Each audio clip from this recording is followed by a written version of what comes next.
I think this is something that people should understand. Viruses don't want to kill their hosts. They want to use their host, in this case, us, to replicate and then make sure that the host coughs and spreads the virus to its next host. And as long as the host is alive and coughing, that's the best thing a virus can ask for. Simplistically, all of us here, living creatures, are basically here to make copies of ourselves, to reproduce. And as I talk about in the plant paradox, once you make copies, you're in a way, you've done your job, and you ought to get out of the way and don't let your kids and grandchildren take over.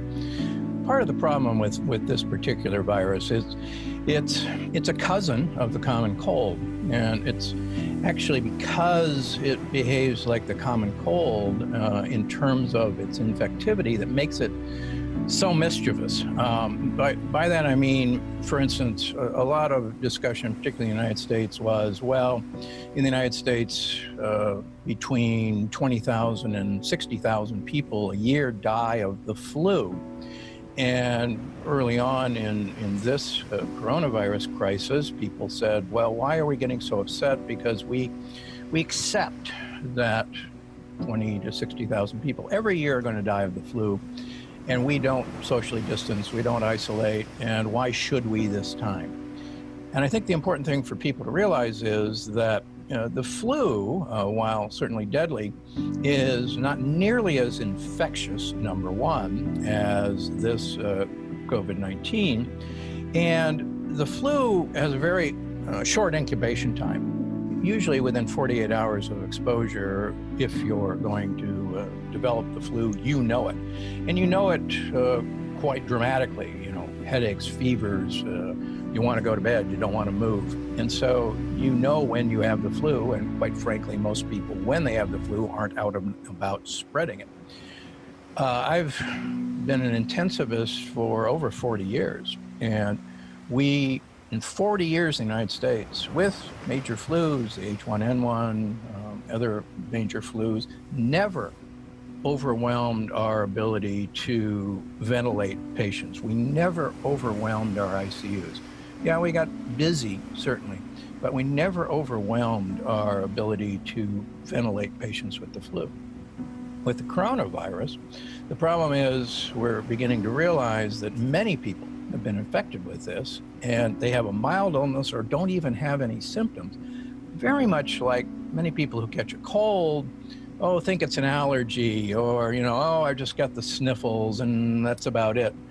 And this has been hitting, particularly in the United States, during allergy season when trees are beginning to bloom. So this virus is infective like the common cold, unlike the flu. And you can have this long period of time before you actually may show symptoms. So rather than a 2-day period of time for flu symptoms, you may go 7 to 10 days before you may start exhibiting symptoms. So there's this huge period of time where people have been walking around unknowing that they're spreading this virus. And the second thing, and I think we'll get into that, is that this virus, unlike the flu, in susceptible people, has just a horrible what's called a cytokine storm in the lungs that the flu doesn't do. And that's why so many people have ended up on ventilators. And once this process starts, at the moment, we don't have a good treatment to stop it, except for trying to wait it out by having people on ventilators. So the virus wants us to make copies and wants you to spread them. So the virus doesn't want to kill you. That would be really stupid. If you're dead, the virus can't spread. So the cytokine storm, as we see it right now, is your immune system overreacting to this viral infection in actually the lower parts of the lungs. And this has a very typical appearance on X-ray. It's not like bacterial pneumonias that we're used to dealing with. And it's this intense inflammatory reaction against the virus. And the whole idea of, clamping down on civil liberties goes actually against human nature.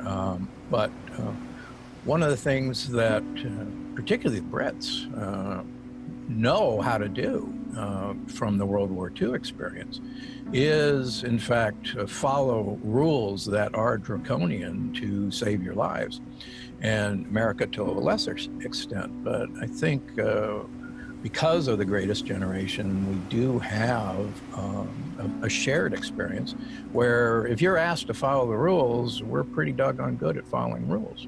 Okay, let's suppose we hit a peak and we start going down and we do allow people to mingle. There is some suggestion, particularly out of Singapore, that we will see a new peak as people who were assumed to be uninfected anymore are still infected.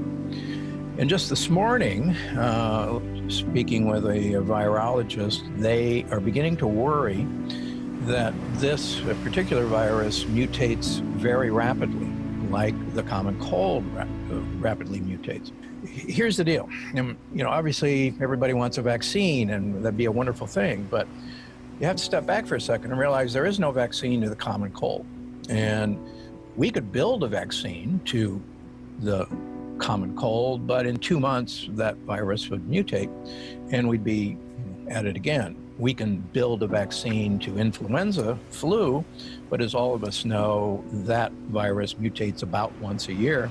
And so we're almost always a year behind with the current flu virus. So imagine, and I'm not saying it's going to, but imagine if this virus, which is a cousin of the common cold, mutates like the common cold.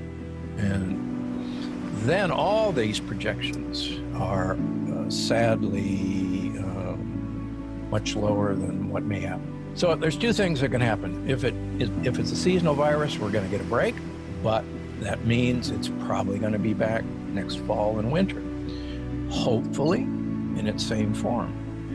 If we don't get a break, then this virus is going to mutate like the common cold, and we'll see. We are social creatures. My major, my area of study as an undergraduate at Yale University was in human biologic and social evolution, how we evolved socially.